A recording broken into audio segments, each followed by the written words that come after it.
हाँ, ये प्रलय है, यही प्रलय है। इसकी जद में जो आया बच नहीं पाया। क्या इंसान, क्या भगवान। कुदरत के इस रौद्र रूप के आगे सब बेबस नजर आए। एक बार फिर साबित हुआ कि कुदरत की ताकत से बढ़कर कोई ताकत नहीं, इसके कहर की कोई काट नहीं। लेकिन जरा ठहरिए, कुछ और भी सवाल मुंह बाए खड़े हैं। सवाल ये कि क्या उत्तराखंड में खून की बारिश और मौत का सैलाब लाने वाले इस कहर के पीछे सिर्फ कुदरत की नाराजगी है, या फिर इसका कोई और सबब भी है? कहीं ऐसा तो नहीं कि कुदरत के सामने बेहद पौना नजर आने वाला इंसान अपनी आसमान छूती हवस का खुद शिकार हो गया?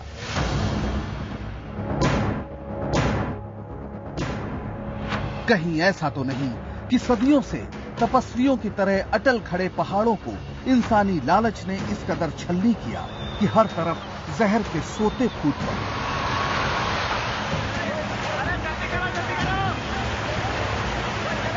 जिनकी हर बूंद में मौत का पैगाम है। अफसोस, हिमालय की गोद में बसे इस पहाड़ी राज्य की माटी की धड़कन को करीब से महसूस करने वाले इन आशंकाओं को सही ठहराते हैं। यूं तो शुरुआत काफी पहले हो चुकी थी, लेकिन सन 2000 में उत्तराखंड के अलग राज्य बनने के बाद निर्माण का अंधड़ उड़ने लगा। सड़कें, पनबिजली संयंत्र और हर खाली जमीन पर महानगरों के अंदाज में इमारतें खड़ी करने का जैसे जुनून सवार हो गया। पहाड़ हैरान थे और नदियां बेचैन, क्योंकि वे जानते थे कि बाकी देश के लिए जो विकास है वो यहाँ विनाश बन सकता है। हिमालय अभी जवान हो रहा है, चट्टानें हरकत में हैं और पहाड़ियां दरारों से भरपूर। भूकंपों के लिहाज से इस बेहद संवेदनशील माने जाने वाले इलाके में थोड़ी सी लापरवाही भी घातक हो सकती है। पद्मश्री से सम्मानित और बेंगलुरु के Jawaharlal Nehru centre for advance scientific research के मानद प्रोफेसर के.एस. वाल्दिया अरसे से इस खतरे को लेकर चेताते रहे हैं। ग्रेट हिमालयन रेंज को संस्कृत में हिमाद्री कहते हैं, यानी सदा हिमाच्छादित, हमेशा बर्फ से ढकी हुई चोटियां, जैसे केदारनाथ, चौखंबा यानी बद्रीनाथ। उसके दक्षिण में, उसके दक्षिणी ढाल के नीचे की जो 50 किलोमीटर धरती है वो फटी पड़ी है और वहीं भूकंप बहुत आते हैं, और यही सबसे संवेदनशील क्षेत्र है। यूं बादल फटने या अचानक भारी बारिश होना कोई नई बात नहीं है, लेकिन जलवायु परिवर्तन की वजह से ऐसी घटनाओं में इजाफा हुआ है। अचानक आए सैलाब को पहाड़ संभाल नहीं पाते, जिससे भूस्खलन होता है जो मलबे में तब्दील होकर तबाही मचाता है। केदारनाथ में सैलाब पहले भी आता रहा है। एक ग्लेशियर के पीछे हटने से बनी केदारनाथ घाटी में हर तरफ बिखरी शिलाएं और चट्टानें इसकी गवाह हैं। इसी खतरे को भांपते हुए केदारनाथ का दर्शन करके उसी दिन लौट जाने की परंपरा थी। लेकिन धीरे धीरे तीर्थ यात्रा को पर्यटन में बदलने की कोशिश की गई। मंदाकिनी किनारे ढेरों इमारतें बनाई गई और लगभग जनशून्य इलाके में छोटा सा शहर बसा दिया गया, ये भूलकर कि कुदरत ने नजरें टेढ़ी की तो ये मुर्दों का टीला बनकर रह जाएगा। इंजीनियर्स के हिसाब से कोई भी स्ट्रक्चर कहीं भी बनाया जा सकता है, क्योंकि हमारे इंजीनियर्स इतने टेक्निकली इतने कैपेबल हैं। लेकिन वो साइट नेचुरल हैजार्ड के लिए सेफ है कि नहीं है, इसका अनुमान जियोलॉजिस्ट लगा सकता है, और जिसकी की मदद शायद नहीं ली गई, वरना इतनी बड़ी ट्रेजेडी न होती। यकीनन उत्तराखंड आपराधिक लापरवाही का शिकार बना। ये वो प्रदेश है जहां से गंगा और यमुना जैसी नदियां निकलती हैं। इनका निर्माण तमाम छोटी छोटी जलधाराओं से होता है। ये जलधाराएं या नदियां भारी बारिश या बादल फटने से आए सैलाब को बहाकर सदियों से मैदानी इलाकों तक ले जाती रही है। बेहद उपजाऊ कही जाने वाली गंगा घाटी इसी की देन है, लेकिन इन नदियों को बांधकर पनबिजली परियोजनाएं बनाने का जो सिलसिला तेज हुआ, उसने नदियों में पानी की जगह मलबा भर दिया। ये मलबा पैदा हुआ डायनामाइट लगाकर पहाड़ों को तोड़ने की वजह से। पनबिजली परियोजनाएं हो या सड़क निर्माण, श्री गणेश किसी पहाड़ को उड़ाकर ही किया जाता है। सरकारी दस्तावेज बताते हैं कि गढ़वाल के जोशीमठ ब्लॉक में 2006 से 2011 के बीच कुल 20,632 किलोग्राम विस्फोटक और 1,71,235 डेटोनेटरों का प्रयोग किया गया। अंदाजा ही लगाया जा सकता है कि इन विस्फोटों ने उत्तराखंड के अखंड पहाड़ों को किस तरह खंड खंड किया होगा।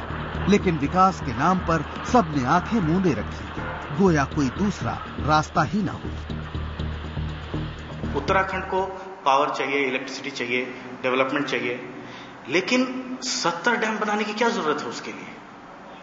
आई एम श्योर उसके लिए ऑल्टरनेटिव सजेस्ट हो सकता है, रिन्यूएबल एनर्जी हो सकता है, छोटे डैम्स हो सकते हैं। जो डेवलपमेंट का नजरिया है, विकास का जो नजरिया है, जो हम देख रहे हैं, वो एक बिल्कुल गलत नजरिया है। दूसरी तरफ उत्तराखंड में हाल के दिनों में सड़कों का जाल बिछा दिया गया। सन 2000 में उत्तराखंड में सिर्फ 8,000 किलोमीटर सड़क थी। आज वहां 23 से 24,000 किलोमीटर सड़कों का निर्माण हो चुका है। इन सड़कों को बनाने में ये भी ध्यान नहीं रखा गया कि नीचे दरारें हैं या नहीं। पहाड़ में 1 किलोमीटर सड़क बनाने में 20 से 25,000 घन मीटर मलबा एकत्रित होता है। ये सारा का सारा मलबा पहाड़ों की ढलान में डाल दिया जाता है, जो नालों के जरिए नदियों में पहुंच जाता है। नदियों में गाद बनकर जमा यह मलबा बाढ़ की वजह बन जाता है। नदी में पानी सहेजने और बहाने की क्षमता कम हो जाती है। जिस तरह ये इमारतें ताश के पत्तों की तरह ढहीं, देखते ही देखते पानी में समा गईं, वो बताता है कि चट्टानी टुकड़ों से भरा मलबा पानी को तलवार की धार में बदल देता है, जिससे वो किनारों को काटता चलता है। बाढ़ के दिनों में जब वो अपने रौद्र रूप में होती है, अपने फुल स्वभाव में रहती है, तो वो क्यों बाधाएं को स्वीकार करेगी? बाधाओं को तोड़ती है, फिर उसके साथ तोड़ती है अपने किनारे की और चीजों को भी तोड़। क्योंकि जब पानी में यह मलबा मिल जाता है या उसमें पत्थर मिल जाता है, तो उसमें काटने की क्षमता कई गुना बढ़ जाती है। उधर बांध और सड़क बनाने के लिए उत्तराखंड में पेड़ों की अंधाधुंध कटाई भी हुई। 1 किलोमीटर सड़क बनाने के लिए हजारों पेड़ों को काट डाला गया। कई पहाड़ों को देखकर लगता है कि जैसे उनकी खाल खींच ली गई हो। पेड़ पहाड़ों की मिट्टी को सहेज कर रखते थे, भूस्खलन को रोकते थे, लेकिन अब थोड़ी बारिश से भी पहाड़ियां खिसकने लगती हैं, क्योंकि जड़ों के दम पर उन्हें जकड़ कर रखने वाली मिट्टी आसानी से बह जाती है।